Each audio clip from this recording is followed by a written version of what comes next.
በትግራይ ክልል ሲያነጋግር የነበረው አዲስ ረቂቅ ሕግን የያዘው አዋጅ በሚስጥር መጽደቁ ተሰምቷል። የጠቅላይ ሚኒስትሩ አማካሪ አቶ ጌታቸው ረዳ አዲሱን ሕግ ላይ ብርቱ ተቃውሞ አሰምተዋል። የምትሰሙት ይሆናል። ኢሳያስ ካይሮ ላይ በወደቡ ጉዳይ መክረዋል።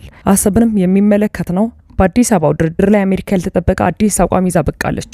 የትራምፕ አስተዳደር የአዲስ አበባውን ድርድር በተመለከተ አቋሙን አስታውቋል። ሰላም ጤና ይስጥልኝ ክቡራን አድማጮች፣ አብራችሁን ስትቆዩ እነዚህና ሌሎችንም መረጃዎችን ታደምጣላችሁ። ለቻናላችን አዲስ ከሆኑ ሰብስክራይብ በማድረግ እንዲሁም ቪዲዮንም ላይክ በማድረግ ጀምሩ። በቀጥታ ወደ ዝርዝር መረጃው።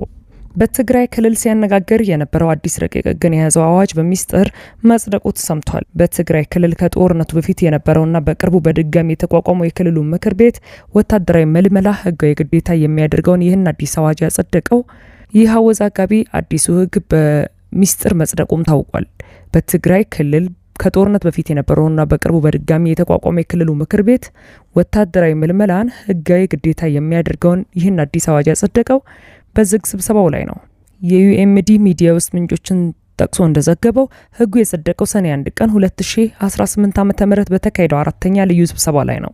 አዲሱ ካቢኔ ቃለ መሐላ ከፈጸመ በኋላ የመንግስትና የፓርቲ ጋዜጠኞች ከስብሰባ አዳራሽ እንዲወጡም ተደርጎ ውሳኔው ማለፉ ነው የተገለጸው። በዚህ ስብሰባ ላይ በርካታ የምክር ቤት አባላት ሕጉ ከፌዴራሉና ከክልሉ ሕገ መንግስት ጋር እንደሚጋጭ ስጋታቸውን ቢገልጹም የክልሉ አመራሮች ግን ሕጉን ሙሉ በሙሉ አጽድቀውታል። ይህ በሚስጥር የጸደቀው አዋጅ ቀደም ሲል ሲያነጋግሩ የነበሩትን ጠንካራ ድንጋጌዎች ሙሉ በሙሉ የያዘ ሆኖም አልፏል። አዲሱ ሕግ የጦርነት ጊዜ አስተዳደርን ሕጋዊ ማዕቀፍ ለማስያዝ በሚል የቀረበውን በሲቪሉ ማህበረሰብ በነጻ ተቋማትና በመገናኛ ብዙሃን ላይም ለባለስልጣናት ሰፊና ገደብ የለሽ ስልጣን ይሰጣል። በአዋጁ መሰረት በክተት የተጠራ ማንኛውም ዜጋ የመመልመያ ትዕዛዝን የማክበር ግዴታም አለበት። ከውትድርና የሚያመልጡ ሲጠሩ ሪፖርት የማያደርጉ ወይንም ሌሎችም ሰዎች ከምልመላ እንዲያመልጡ የሚያግዙ ግለሰቦች በወንጀል ተጠያቂ ይሆናሉ።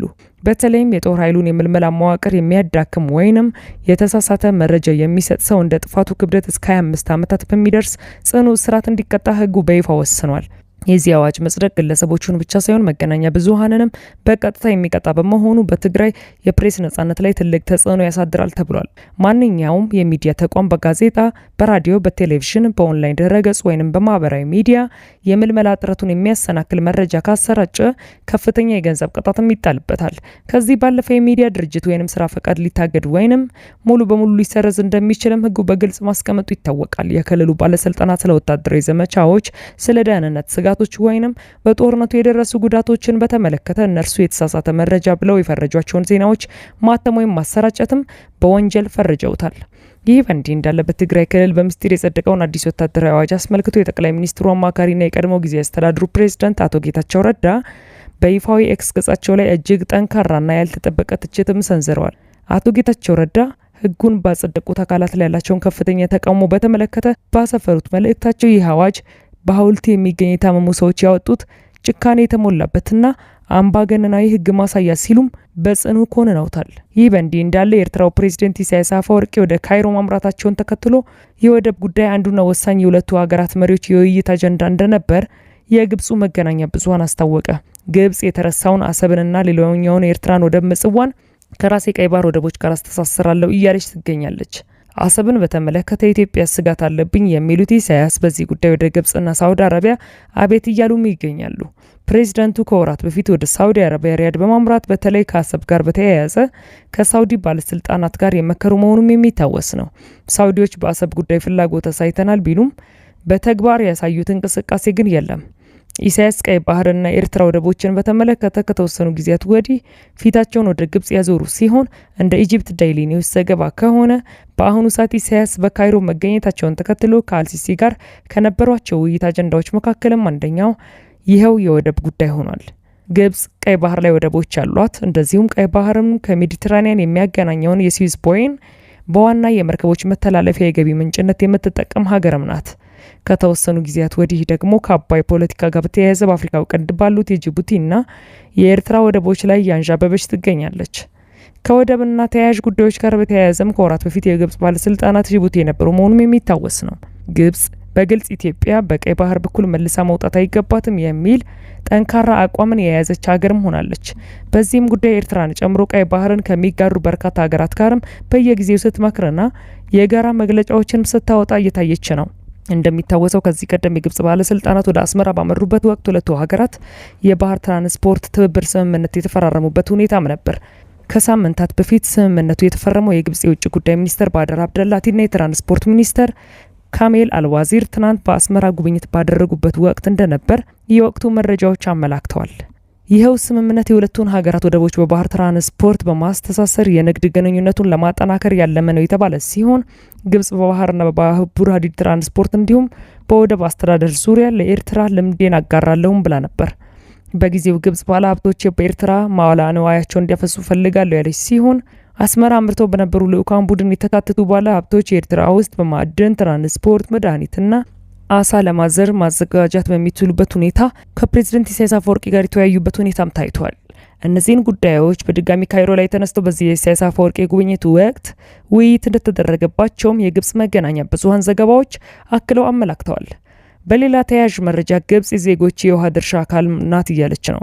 ከሰሞኑ የውሃ ሀብቶችና መስኖ ሚኒስትር ዮሐንስ ሲላ ከዓለም ባንክ ተወካይ ጋር ካይሮ ላይ አድርገውታል በተባለ ውይይት ይፋዊ የሆነ መረጃ ነው።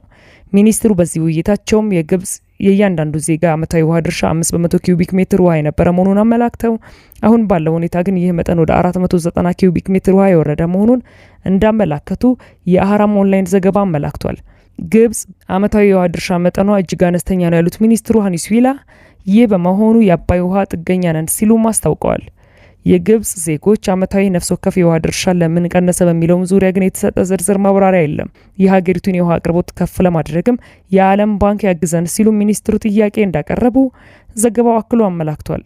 የከርሰ ምድር ውሃዎችን አውጥቶ መጠቀም፣ ቆሻሻዎችንም በውሃ ሕክምና ዳግም ጥቅም ላይ እንዲውሉ ማድረግ የሚሉት ከተጠቀሱት አማራጮች መካከልም ይገኙበታል። ግብጽ ሁልጊዜ ራሷን የውሃ ስጋትና ችግር ላይ ያለች ሀገር አድርጎ ማቅረብ በግብጻውያን በኩል በእጅጉ የተለመደ ነው። ይህ በእንዲህ እንዳለ የሚኒስትሮች ምክር ቤት ለፌዴራል መንግስት በቀጣይ 2019 ዓ.ም በጀት ከ2.3 ትሪሊዮን ብር በላይ አጽድቋል። የፌዴራል መንግስት ለ2018 ዓ.ም በጀት የመደበው 1.93 ትሪሊዮን ብር የነበረው መሆኑን የሚታወስ ነው። በጀቱ የጸደቀው ምክር ቤቱ በትናንትናው ዕለት ባካሄደው መደበኛ ስብሰባ ላይ ነው። በጀቱ በምክር ቤቱ ከጸደቀ በኋላ ወደ ህዝብ ተወካዮች ምክር ቤት የተመራ መሆኑን ታውቋል። ይኸው የ2019 በጀት ዓመት 2.3 ትሪሊዮን ብር በጀት ለአራት ወሳኝ ተግባራት ይውላልም ተብሏል። እነዚህም ለመደበኛ ወጪዎች፣ ለካፒታል ወጪዎች፣ ለክልል መንግስታት ድጋፍ እንዲሁም ለዘላቂ የልማት ግቦች ማስፈጸሚያ ድጋፍ የሚውል ነውም ተብሏል።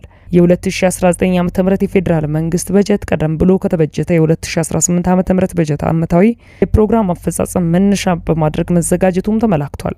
የኢኮኖሚ ሪፎርም የማበረታቻ ውጤት ወይንም አጠናክሮ ለማስቀጠል እንዲሁም ዋና ዋና የማክሮ ኢኮኖሚና ፊስካል ታሳቢዎች በመመስረት የ2019 ዓ.ም በጀት ዓመት የፌዴራል መንግስት በጀት መነሻ መሆኑን ተጠቅሷል።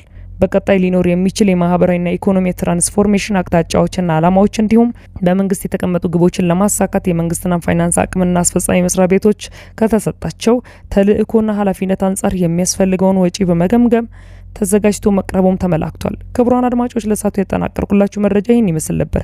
ከጥቂት ሰዓታት በኋላ በሌሎች መደመጥ ካለባቸው መረጃዎች ጋር እንደገና የመመለስ ይሆናል። እስከዚያው መልካም ቆይታ።